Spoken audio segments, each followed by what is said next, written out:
Hi, I'm Thomas Senna, co-host of the SNL Hall of Fame podcast. And I'm Jeremy Dove, co-host of the Bigger Than the Game podcast. Jeremy and I have joined forces to create a new podcast called Pop Culture 5 to ask the question, what are the 5 essential things about any given pop culture topic? It could be 5 essential movies by an actor of our choice. Or 5 essential songs by a musician of our choice. We're not making a list of our personal favorites, it's the essentials. And we better do a good job of justifying our essentials because one of us will have veto power each episode. And I'm ready to tell Thomas why he's wrong. All right, Jeremy, all right. Well, actually, why don't we give everyone an out-of-context peek at what we've been up to? So Pharrell was right next to me, and we looked at each other, and we were kind of like bobbing our heads. He wasn't wearing his hat. Nobody really knew he was kind of incognito. But I had to do a double take. I'm like, that's Pharrell. And then he looked at me. You just slipped that in there, this big name drop here. I was next to my man Pharrell. Like, whoa. I never heard this, everyone. So join us to celebrate and discuss the essentials of pop culture. Listen and subscribe to Pop Culture 5 wherever you get your podcast.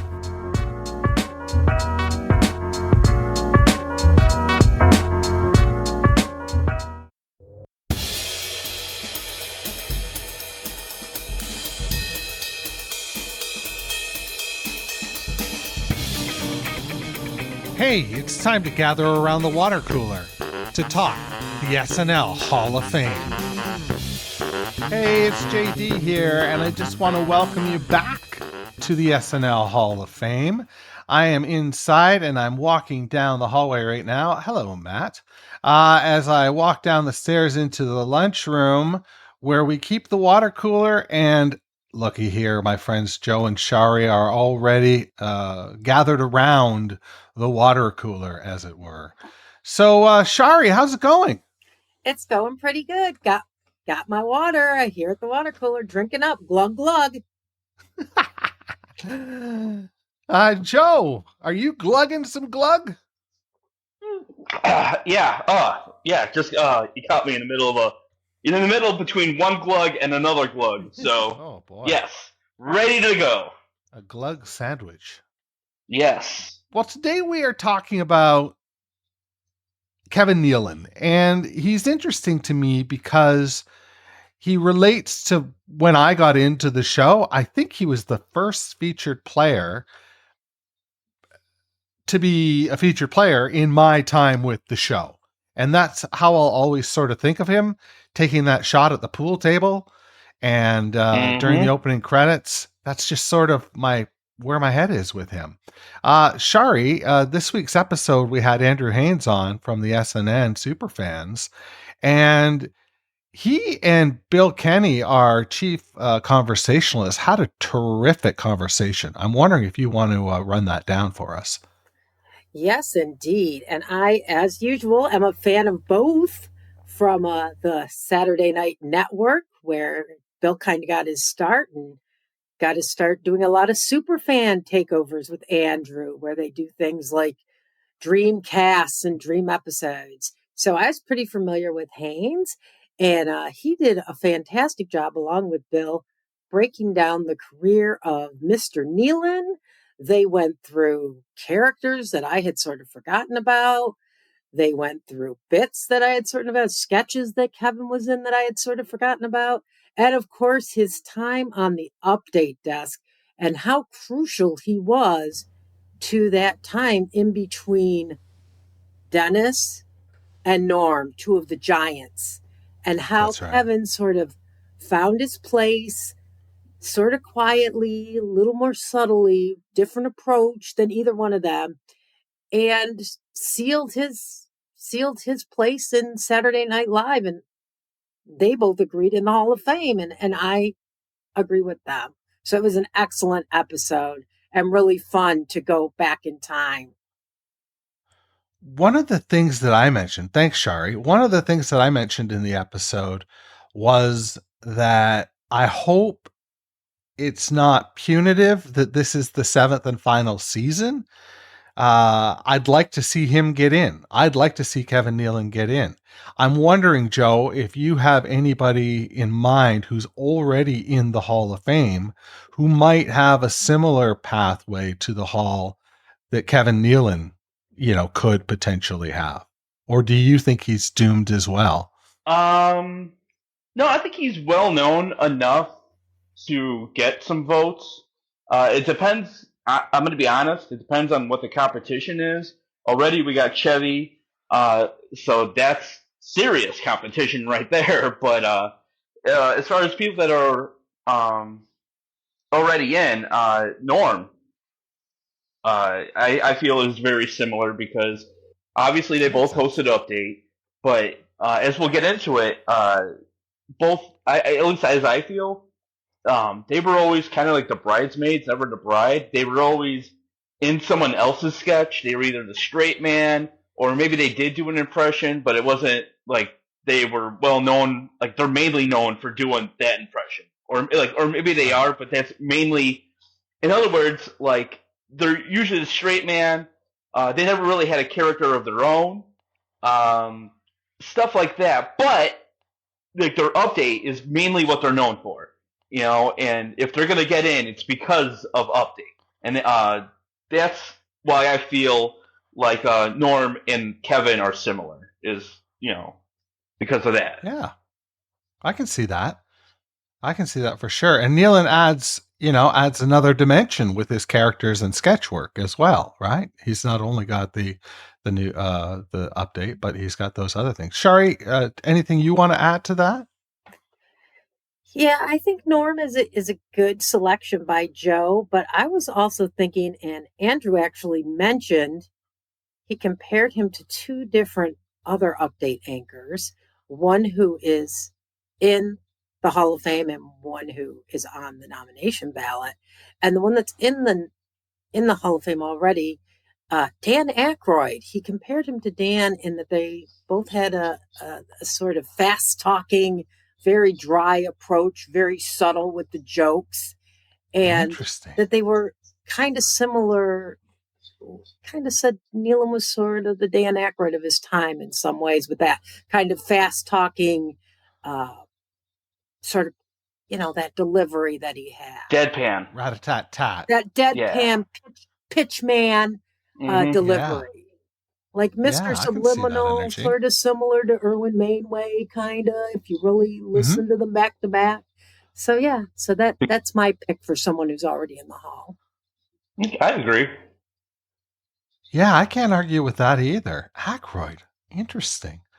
I mean, they both are tall as well. Like, that's sort of interesting.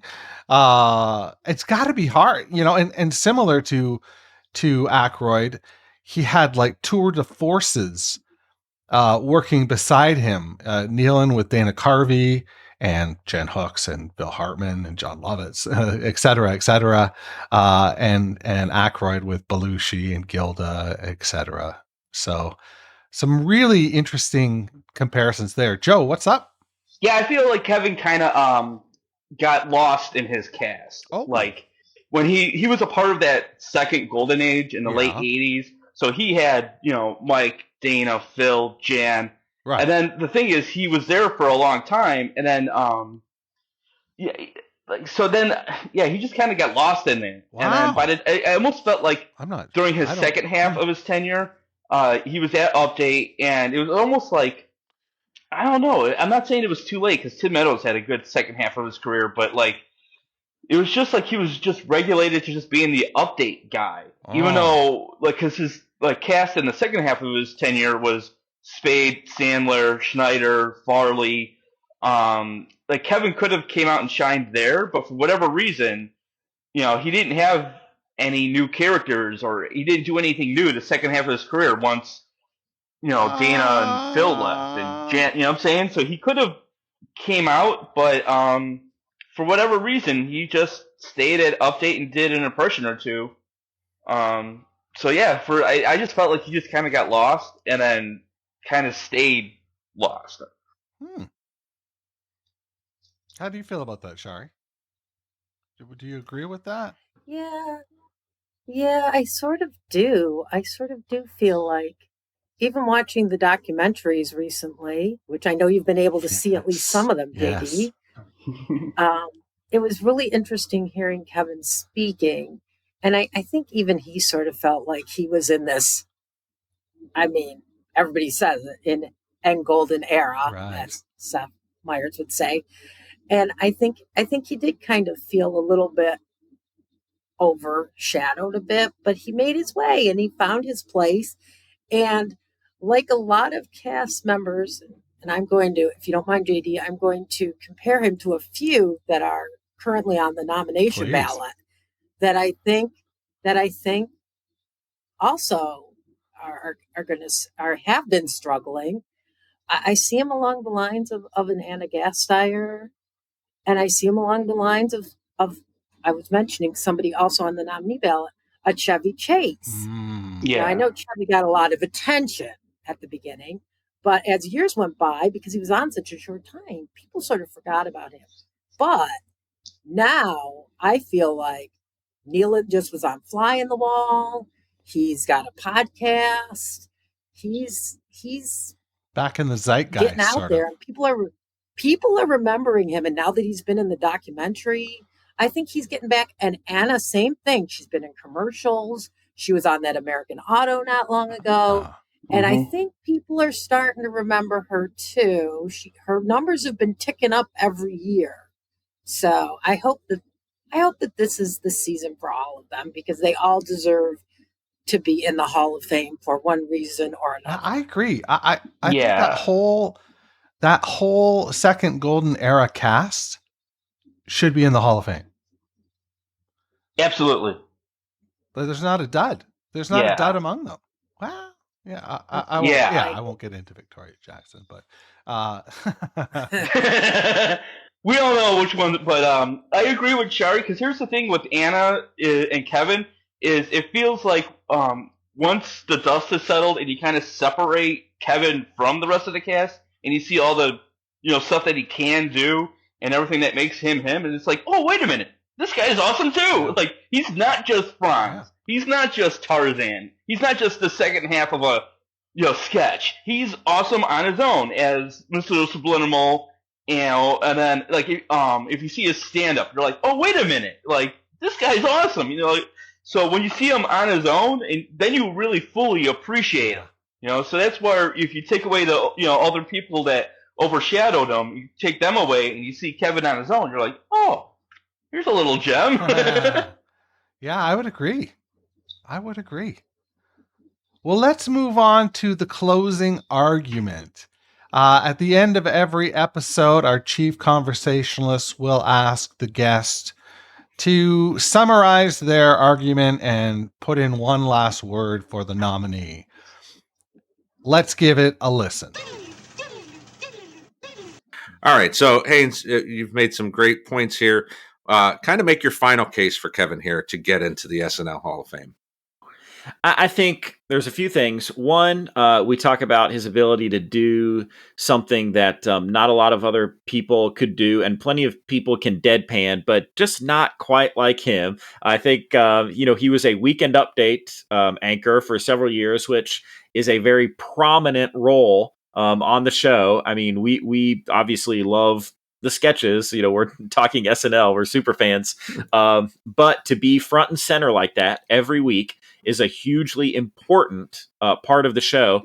And I go back to that longevity. You said the kids don't understand nowadays. We're living in the era of people being on for a decade, but back in the day, this was a huge accomplishment. And had a major impact on the show. No one else to that point was influencing the show in such a consistent, regular way. I mean, he got to do it for 9 years. Eddie Murphy made you laugh harder, maybe, but he's got his little special thing, and then he's out. Kevin Nealon was there, stable, and just providing, an even hand for this comedy institution for so long. I really think the fact that he was, a major Weekend Update anchor, and the fact that he had that giant tenure, the first person to have a tenure of that size, you can't ignore the impact he had on the show.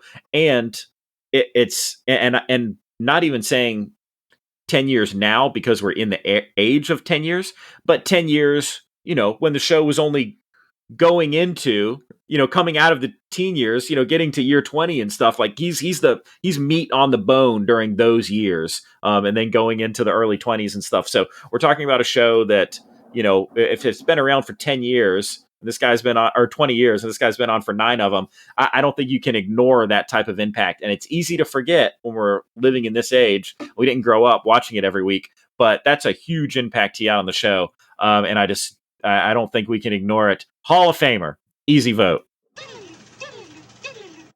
Okay, so we've heard the closing argument, and I'm just curious if either of you guys would like to respond. We'll start with you, Joe. Yeah, I feel like he is definitely well known for doing Update. He did do it in the line of Chevy, like the way that it was supposed to be done, very deadpan, very newscaster-like. And it was, a good way to segue into Norm, who also did it extremely Chevy-like, just deadpan, let the jokes do the work, such like don't put any spin on it in the way that which other great Update people have done, like Poehler and Myers. But he is really great at Update, and then his character and impressions are the second thing you should know him for. He really does deserve to be in the Hall of Fame. Yeah, Andrew talked a lot throughout, and Bill did as well, about Kevin's almost 10 years on the show.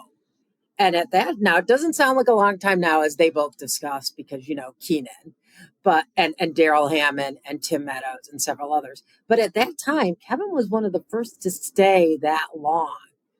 And Andrew really highlighted that a lot. He said that was a big deal. And he obviously was staying for a reason, because when people aren't happy or Lauren's not happy with people, they go. We all know that. We've been watching this show a long time. We know how it works. But Kevin was there, and I think he was very well liked by the cast, which Andrew also mentions in his closing argument, that Kevin just got along well, and especially his relationship with Dana, which they were so close and did so many hilarious sketches together, and of course, Hans and Franz. And he talks about his unique sense of humor and his unique viewpoint, and how he was a one-of-a-kind player, and he brought that to Weekend Update. And for that, he deserves to be in the SNL Hall of Fame. And I completely agree with everything Andrew said, 100%. Oh, that's great. Well, we're going to slide on over. We're a little bit behind on our episode recaps, but we're doing this strategically because we're going to have some gaps with the anniversary episode and the weeks after it and the weeks before it. So we're going to try our best to talk about the documentaries. We're going to talk about a couple of the episodes, and we're going to maybe talk about our expectations for the anniversary special. So there's a lot of good things. But today we're going to cover the January 18th episode of SNL that was hosted by Dave Chappelle with musical guest. Oh my gosh, I didn't write it down. And now it is not in my head. Who was it? It was Glorilla. Glorilla. Yes, thank you so much. Well, folks, Shari, how about your Hall of Fame moments? My Hall of Fame moments were, first of all, I love Chappelle. He definitely has, better episodes. I think this was bouncing back from kind of a weaker episode, so I was pleased. And they let Chappelle do what Chappelle does, as all the podcasts are saying, he wants to smoke on stage, let him smoke on stage. He doesn't want to do as many sketches, he doesn't have to. So that's about what I was expecting. But as far as my Hall of Fame moments, they were not Dave involving. They were all on the Update desk. I thought the correspondents were on fire on the Update desk. I'll review everybody's memory because that was a bit ago. Mr. Michael Longfellow. The dude is just, he comes out of, and everybody is always talking about how he's like that silent little force that's sneaking on in. And again, talk about a deadpan sense of humor. And perfect one to talk, because he's very young, to talk about the TikTok ban. So funny, talking about how his life feels like it's ending because TikTok might go away. And I'm sorry, but I feel like a lot of people feel like that here in the US, JD. People are kind of freaking out about it. And I just think Longfellow gave a voice to all of that. And it was a very funny, very deadpan voice. So I love that. And then, of course, my girl, who Jost, she does those Jost roasts in so many different forms.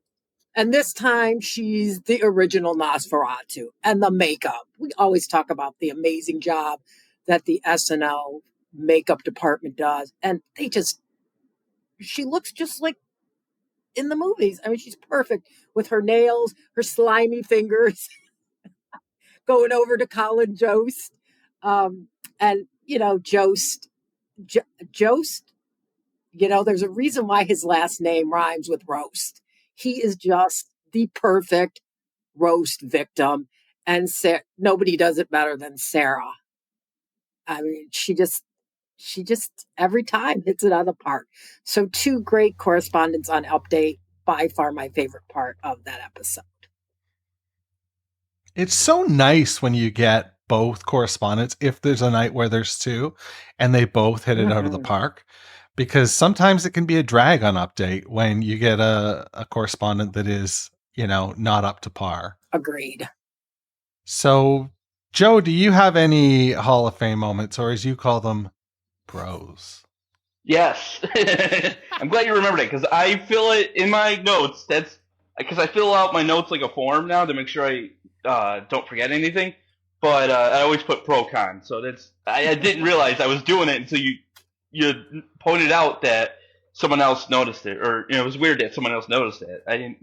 But yeah, the pro. I got 2 pros. One is the obvious, and I didn't want to just go with the obvious, which is Chappelle's monologue, which is why you get Chappelle to host Saturday Night Live. You don't get Chappelle to host Saturday Night Live so he could do a character he did when he hosted the second time or something, like how you do with Tom Hanks or Alec Baldwin or something. You get Chappelle for the monologue. So obviously his monologue, and he made it his own. He didn't do the question and answer monologue. He didn't do the one where you go behind the stage or da-da-da. He came out and he did his stand-up, which is what we wanted him to do. And I didn't want to just select that as the pro, as a Hall of Fame moment. But so I also chose the evacuation sketch, which was a little all over the place. It was like I did not know what to expect from this, because all right, I've been watching Saturday Night Live a long time, so even when you're watching a SNL sketch, you kind of like feel like you know what's gonna come. Like maybe someone will knock at the door, or maybe it'll be a funny prop, or blah, blah, blah. But seriously, I did not know where that sketch. It felt like it was off the rails, like almost like they got outside writers or something. I was totally I'm literally on the edge of my seat laughing. I don't know, like I mean that phrase in the sense that like, when you're at the edge of your seat watching an action movie, like you're in suspense, you don't know where it's going to go next, and I felt like that, but like laughter, with it being funny, with it being so non sequitur and all over the place, where he's got all these hidden rooms and people living underneath the house, and he knows secret languages and had hidden money, and I literally did not know. I always thought that I was like, oh, this is the last show. This is the one that tops them all. This is the grand finale. And then it just kept going and topping itself. And I felt like Chappelle is kind of like great for that, because he's like, oh, calm down, like doing that thing where he's like, don't you know, like that type of, like, I feel like he did that in his stand-up on Chappelle's show, where he's just looking at people, like, where he's being the outrageous one, but he's looking at everyone else, thinking that they're the crazy one. And that stuck in my head for a couple of days, where I was just driving to work thinking about it and stuff like that. And that's what a good SNL sketch should do, is just stay with you. And everyone was great in it, and it was great. I agree. So frenetic, so fast paced, chop, chop, chop. Real great. Shari, a Hall of Shame moment. Well, this was a while. If there was there one. Definitely was. I had to think about it for a minute, because that was, again, a while ago, and my memory is. And I've been watching so much old stuff. I've been watching season 11, and that's sort of more in my head right now. But talk about a strange season. But anyways, I think that the Hall of Shame moment is that very last, I think it was the last sketch with the balloon popping. I know it's a YouTube, or not a YouTube thing. It's a TikTok thing. It's a something thing. I'm old. I don't keep up. Right. I'm not old, but I'm older, and I don't keep up with this stuff as well. But I had seen it, and I mean, I laughed a little, and I didn't think it was horrid, but it was an excuse to bring out Silky and to bring out a couple of Chappelle characters, and it was kind of a throwaway bit. They had 2 minutes, but then I heard about some of the things that got cut, and I was like, dude, bummer. Oh, no. So yeah, I just felt like I know SNL is just reaching and trying to pull in that young audience, as they are every season. But this felt very needy. It didn't feel genuine. It felt like they were going for the cheap click to get people to click. And so lot disappointing. Especially for the last sketch of the night, when you're looking for that like perfect 10-to-1 weirdness, and this just wasn't it. Yes. Yeah, something that, the last sketch, the 10-to-1, it does always have that weirdness, but or it doesn't always have that weirdness, but it has a tendency to have that sort of weirdness. But it also, is important because it leaves you with a feeling for next week in a sort of way. You're either going to go into next week feeling like, oh man, or I sounded like, oh man, holy cash. All right, Joe, we'll go to your Hall of Shame moment. Your con. Okay, now for that last bit, it does. That's the last memory you have of Saturday Night Live before you go into the next week's episode. You're like, oh, last week was the balloon one. I wonder what they're going to do this week. So now I almost chose it. That was the first one that popped in my mind when I was about to choose my air quotes con. But I didn't want to be too hard on it because it felt, and I agree with Shari, it felt very throwaway. In other words, I felt like there was maybe a fuller, unedited version of this that was probably funnier. And I feel like the reveal of the Chappelle character was like, that was the joke. Like, oh, you got all these normal guys, and then you got the Chappelle character. That's the punchline or whatever. And if you would have done the unedited version, it could have been more build up and then, the reveal. Instead, it felt very edited. And not just, and I know on the TikTok, it's supposed to be, like the person skimming through the video, but still, it just felt very condensed, like a condensed version of a funnier sketch. So I didn't want to be too hard on it because of that. So instead, I chose that police sketch, where a boyfriend is saying his girlfriend's missing. He's trying to describe her, but he's not trying to be too insulting. And you got like a janitor behind him trying to give him hints about how he should describe his girlfriend and stuff like that. And I felt like it was just too obvious, and the joke was repeated too many times. Like he didn't want to, like the boyfriend didn't want to put his girlfriend's weight on there, so he was trying to figure out a way around it. And I don't know, it just felt very simple, very and maybe that should have been the 10-to-1 where you come out, you do the setup, and okay, now it's time to describe his girlfriend's weight. He doesn't want to, and and then you just get it over. I don't want to say get it over with, but you get to the punchline, and then you're done. And I felt like that would have been better because once you get to the punchline, that's it. And there's nowhere else to go other than redo the punchline about her looks or about her whatever. So yeah, I kind of chose, but it's not a bad one per se. It's just it felt like it maybe went on too long, which Saturday Night Live has been known to do. But and again, not bad, but that's just my pick. That's fine. Yeah, I would agree with you.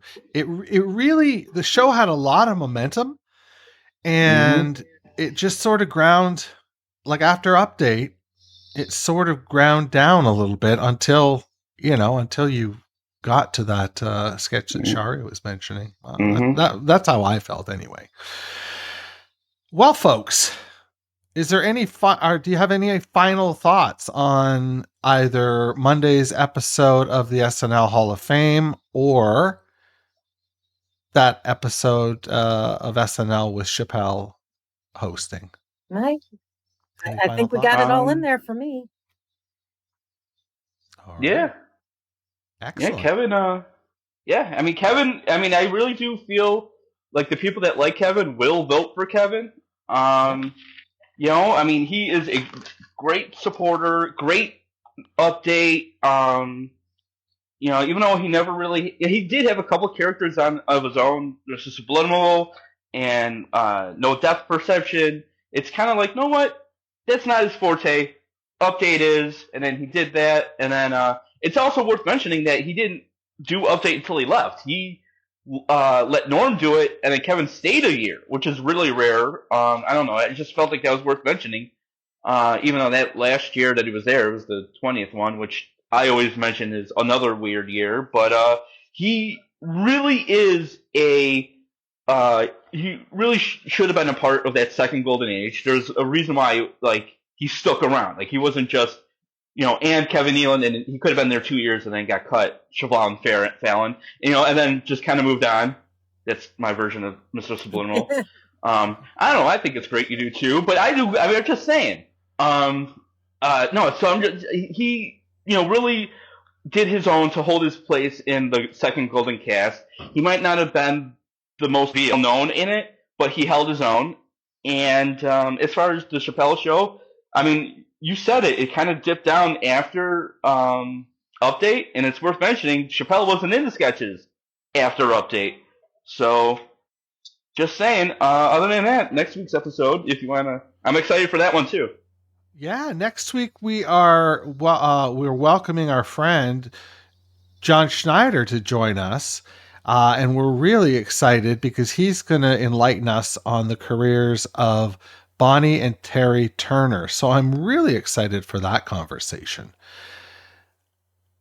On behalf of Joe and Shari, it's time for them to get back to work, and myself as well. So we'll bid you adieu for another week. But remember, stay thirsty. Thanks for listening to the SNL Hall of Fame Water Cooler. To connect with Joe and Shari, join our Facebook group at facebook.com/group/SNLHOF. To email the cast, write to snlhofwc@gmail.com. Please subscribe, share, rate, and review the show wherever you get your podcasts.